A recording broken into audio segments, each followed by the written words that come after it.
आज के लेक्चर के अंदर हम बात करेंगे आइसोइलेक्ट्रिक फोकसिंग की। और आइसोइलेक्ट्रिक फोकसिंग की जब हम बात करते हैं तो ये एक टाइप होती है इलेक्ट्रोफ्लोरेसिस की। इलेक्ट्रोफ्लोरेसिस बेसिकली एक टेक्निक होती है, एक सेपरेशन टेक्निक होती है, जिसपे हम जो सैंपल होता है उसको सेपरेट करते हैं depending upon the charge to size ratio और चार्ज टू मास रेशो। लेकिन अगर हमें ये कहा जाए कि आपने सिर्फ चार्ज के बेसिस पे सेपरेट करें तो हम टेक्निक को मॉडिफाई कर लेते हैं, उसको इस तरह से मॉडिफाई करते हैं कि वो टेक्निक बन जाती है isoelectric focusing. So isoelectric focusing is a high resolution method in which proteins are separated in the presence of continuous pH gradient। और ये किस तरह से होता है, ये आपके पास लो pH होती है, ये हाई pH होती है, और इस तरह से आपके पास ये एक pH gradient हम क्या कर लेते हैं, एस्टैब्लिश कर लेते हैं। जब आप एक pH gradient यहाँ पे एस्टैब्लिश कर लेते हैं तो फिर आप प्रोटीन्स को इस सैंपल इस pH gradient में प्लेस करते हैं। लेट्स सपोज आपके प्रोटीन के जो आइसोइलेक्ट्रिक पॉइंट है, एक ऐसा पॉइंट जिसके ऊपर प्रोटीन्स के ऊपर कोई चार्ज नहीं होता, उसको हम कहते हैं आइसोइलेक्ट्रिक पॉइंट। तो एक प्रोटीन्स को आपने रखा है, वो पीएच उसकी 3 में रख दिया आपने, उसका आइसोइलेक्ट्रिक पॉइंट 7 है, तो वो प्रोटीन्स क्या करेगी, वो पीएच 3 से मूव करते हुए पीएच 7 की तरफ चली जाएगी। ठीक, तो ये जो सेपरेशन हो रही है डिफरेंट पीएच ग्रेडियंट, इस पर मैथ्स का कोई रोल नहीं है, इसमें सिर्फ और सिर्फ चार्ज के बेसिस पे क्या होता है, वो सेपरेशन हो रही है। तो इस तरह से आपके पास प्रोटीन्स एक पीएच ग्रेडियंट में वो डिफरेंट डिस्टेंस ट्रेवल करती हैं और अपने आइसोइलेक्ट्रिक पॉइंट के ऊपर जाके वो क्या होती है, उसके ऊपर नो नेट मोबिलिटी जो होती है ना, उसके ऊपर कोई भी उसकी मोबिलिटी नहीं होती, वो प्रोटीन एक जगह पे स्टेशनरी हो जाती है। तो इस तरह से हम क्या करते हैं, डिफरेंट प्रोटीन्स को सेपरेट कर सकते हैं depending upon their size. Under such conditions, proteins will migrate according to their charge until they reaches the pH value in which they have no net charge, isoelectric point. The proteins will therefore attain a steady state of zero migration. तो जब वो state पे चले जाते हैं, उसको हम कहते हैं आइसोइलेक्ट्रिक पॉइंट, उसके बाद वो जीरो माइग्रेशन होती है। And will be concentrated or focused into narrow zones. Isoelectric focusing high resolution techniques होती हैं।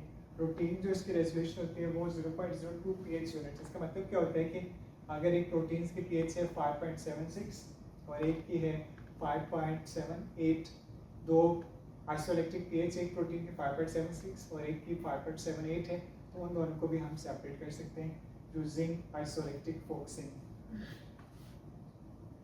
उसके बाद आपके पास इसका प्रिंसिपल क्या होते हैं कि जो जैसे हम प्रोटीन मॉलिक्यूल को कंसिडर करते हैं, अगर हम उनको बेसिक मीडियम के अंदर प्लेस करते हैं तो जो कार्बोक्साइल ग्रुप होते हैं वो आयनाइज हो जाते हैं, क्योंकि बेसिक मीडियम में रखेंगे OH नेगेटिव आयंस होंगे, तो एसिड H पॉजिटिव आयन आपने दे देगा तो नेगेटिव आयंस की फॉर्मेशन हो जाती है।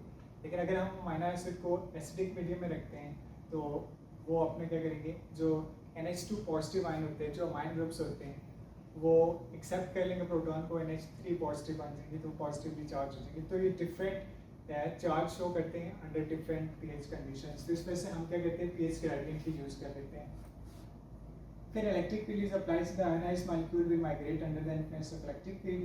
However, if the substrate is placed in a gel buffer with a pH gradient, the pH becomes more acidic as we approaches the anode, more acidic as we approaches towards the anode. और फिर दूसरी बात इस पे कहते हैं कि and eventually reaches a point in which too acidic for it to remain ionized. At this point, there is no longer net movement, it is called stationary.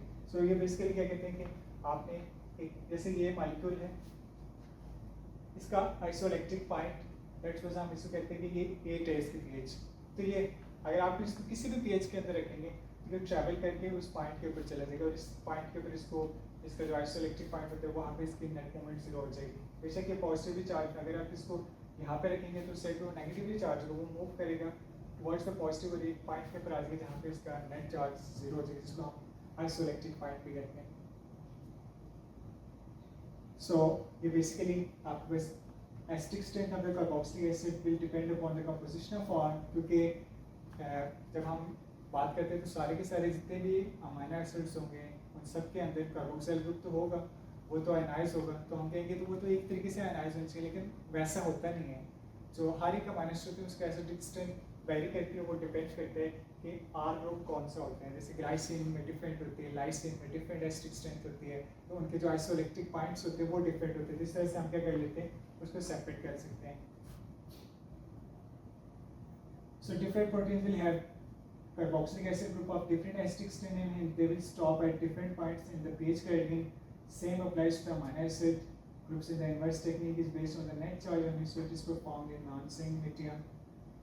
Free solution, highly porous pH because ये STS page के अंदर रोडियस sodium रोडियल sulphate और साथ में पॉलीक्राइलामाइड jail भी use करते हैं, granular beads भी आप यूज़ कर सकते हैं.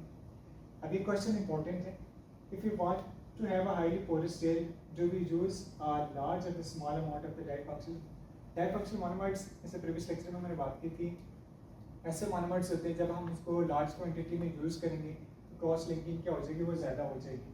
तो अगर हमें क्रॉस लिंकिंग नहीं चाहिए तो हम क्या करेंगे, स्मॉल अमाउंट उसके यूज़ करेंगे. सो ये आप कर सकते हैं. जैसे ये इसकी पीएच है 5.79, तो अगर इसको किसी भी एसिडिक मीडियम के अंदर हम रखेंगे, पीएच ग्रेडियंट के अंदर रखेंगे, तो ये ट्रेवल करके 5.97 उस पीएच के अंदर ये मूव करना स्टार्ट कर देता है. ये डिफरेंट प्रोटीन्स की आपको आइसोइलेक्ट्रिक पॉइंट्स डिफरेंट होते हैं. तो इस तरह से हम अगर हमें बोला जाए हीमोग्लोबिन मायोग्लोबिन को सेपरेट करना है, हम आइसोइलेक्ट्रिक फोकसिंग के थ्रू सेपरेट कर लेंगे. तो फिर हीमोग्लोबिन जो सारी होगी वो 6.8 पे जाके वो स्टेशनरी हो जाएगी और जो मायोग्लोबिन होगी वो 7 पे जाके स्टेशनरी होगी. इस तरह से दो प्रोटीन्स को हम सेपरेट कर सकते हैं. ये आपको पीएच ग्रेडियंट जो कि हम मेंशन करते हैं, साइड पे OH नेगेटिव होते हैं, साइड पे H पॉजिटिव होते हैं. H पॉजिटिव मूव करते हैं साइड पे, OH मूव करते हैं डाउन साइड पे. यहाँ पे जो सेंट्रल पॉइंट जिसको हम pH 7 न्यूट्रल होते हैं, वहाँ कोई चार्ज नहीं होता. जब नीचे आते जाएंगे तो ज़्यादा H पॉजिटिव आपको मिलेंगे, जब ऊपर जाएंगे तो आपको ज़्यादा OH नेगेटिव मिलेंगे. अब ये एक क्वेश्चन है, अगर आपने इसको सॉल्व कर लिया तो फिर आपका जो आइसोइलेक्ट्रिक पॉइंट है, आइसोइलेक्ट्रिक फोकसिंग है, वो आपको समझ आ जाएगी. The following gives the isoelectric point of the three proteins filling the gaps to indicate direction of migration in which the pH specified. Positive आपने इसको एक्सप्लेन करना है कि ये पॉजिटिव की तरफ जाएगा, नेगेटिव की किस तरफ जाएगा. सबसे पहले अगर हम बात करते हैं लाइसोजाइम की, तो इसका आइसोइलेक्ट्रिक पॉइंट जो होता है वो है 11.1. तो अगर हम pH 3 में रखेंगे तो ये नेगेटिव एंड की तरफ जाएगी. इसका मतलब क्या होता है, इसके लिए आप इस चीज़ को अंडरस्टैंड करें. इसका आइसोइलेक्ट्रिक पॉइंट है ये 11 यहाँ पे, जिसको आपने 3 के अंदर पहले रखा हुआ है. तो ये मूव करेगा इस डायरेक्शन में. तो ये कौन सी डायरेक्शन है, नेगेटिव. इस वजह से जो पहला साइन है वो आएगा नेगेटिव. ये नेगेटिव 7.4 में रखेंगे तो भी नेगेटिव आएगा, और अगर हम इसको 10 में रखेंगे तो भी नेगेटिव है, क्योंकि इसका आइसोइलेक्ट्रिक पॉइंट से पीछे जितने भी होंगे तो वो सारे नेगेटिव में जाएंगे. फिर ह्यूमन हीमोग्लोबिन 7.1 इसका आइसोइलेक्ट्रिक पॉइंट है, 3 पे रखेंगे. अब हम चेक कर लेते हैं इसके ग्रेडियंट में.